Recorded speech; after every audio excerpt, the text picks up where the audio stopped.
a lot of coaches that at stopovers at Tennessee have moved on to other jobs. Some were asked to move on to other jobs, but there's a common theme. Run down the list real quick if you can. There, All Caleb. right, so we got a few. Most notably, Jim Bob Cooter, the Cuddler, offensive Yes, coordinator of the serial Colts. cuddler. We spoke about him last week. Then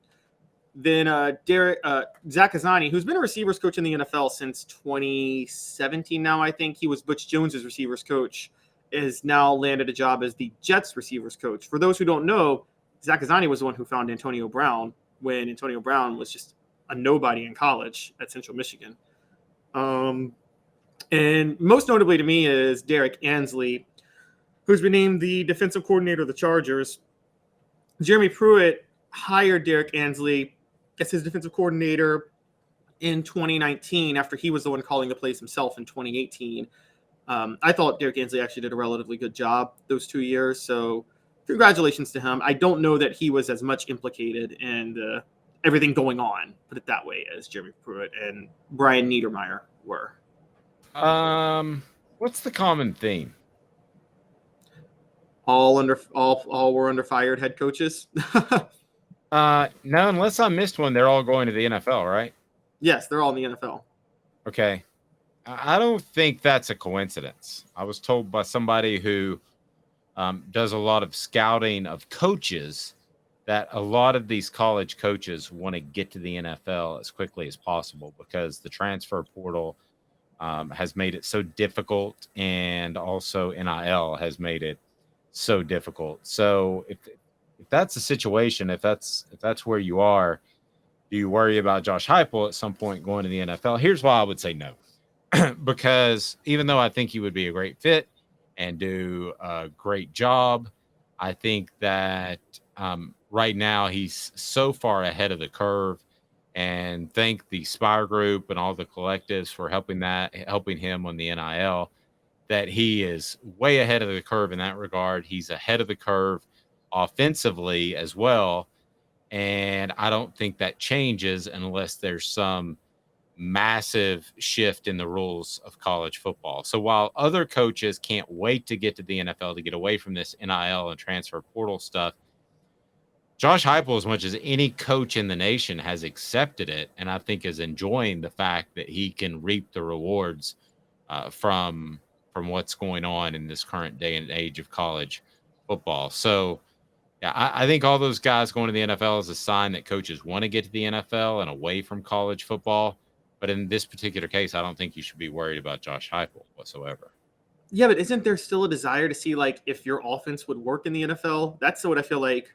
I thought Matt Rule had something really building strong at Baylor, and then he chose to go to the NFL and failed at Carolina. Urban Meyer, I know Urban Meyer won multiple national titles, but it seems like because the NFL is unlike it was in the 90s, where, let's be honest, when Spurrier got his job, he had to have a 12-year run that until Nick Saban was maybe the best 12-year run of the modern era of college football in the SEC in terms of dominating the SEC. And so I think nowadays the NFL is much more open to try new offenses. You don't even have to produce at the college level. Look at Cliff Kingsbury, had a losing record at Texas Tech and got the job at Arizona.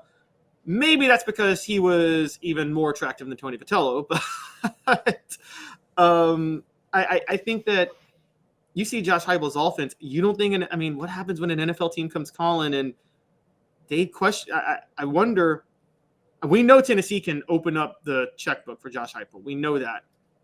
If like the Dallas Cowboys though want to open up the checkbook, can Tennessee match what the Cowboys would offer Josh Heupel?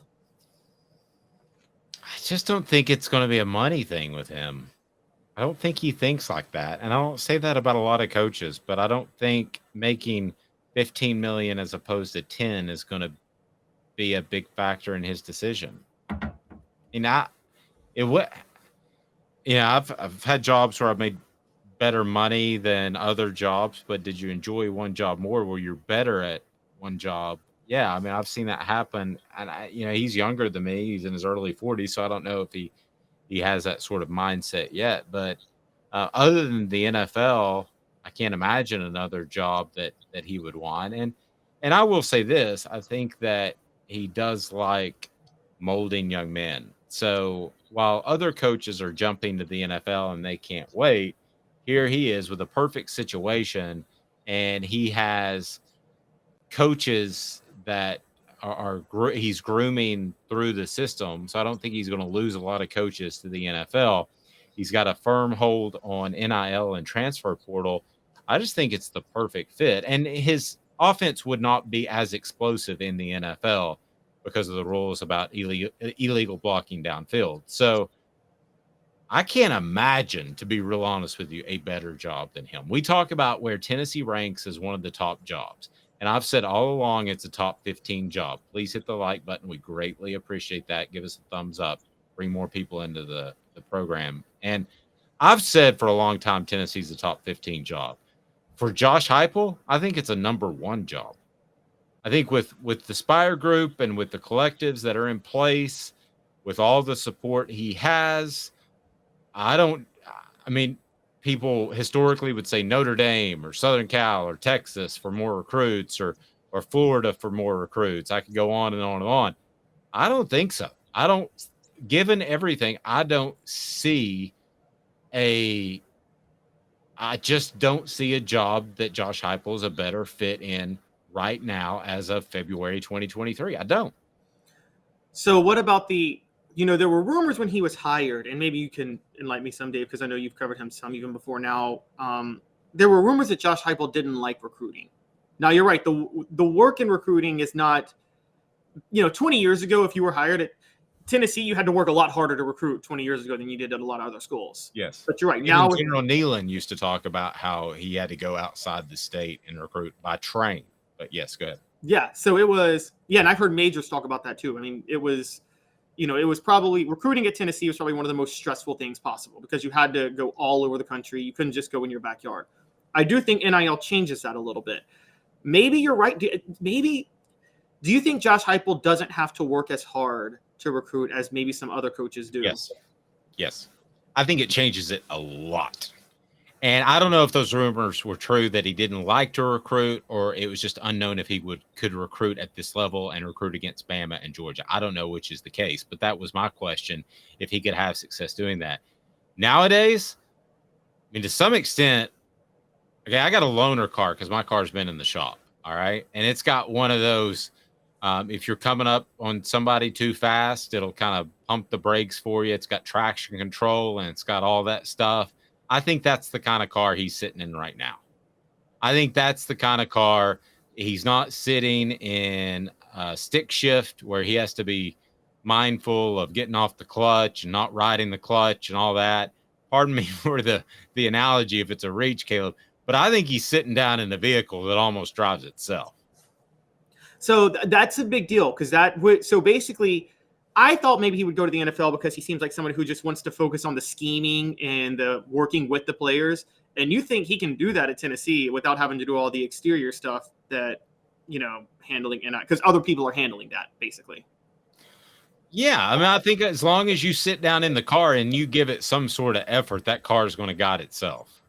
Then yes, I'm with you. At that point, I'd stay at Tennessee. That's why, by the way, it's the NIL for Tennessee is like we've talked about coaching at LSU. I don't even think you have to work that hard to recruit at LSU. You can hang out with co-eds all day and you're a star player style. Yeah. You but can you're right. you can wake up with a tequila sunrise and go to bed with a blonde. Yes, exactly. Because this is why Spurrier left Florida, because Miami was emerging, and I think this is why he left South Carolina. We know Spurrier did not like the work that goes into recruiting. He hated it. And I think that, you look at jobs like Notre Dame. This is why I say Notre Dame is honestly the worst job in America now. It's the worst job. If you look at the expectations for Notre Dame versus what you can actually do, people were like, oh, Notre Dame can recruit national. Yeah, but you actually have to recruit national. That's a lot of work. And you don't have any control over admissions. You don't have any control over discipline. That's why Brian Kelly left.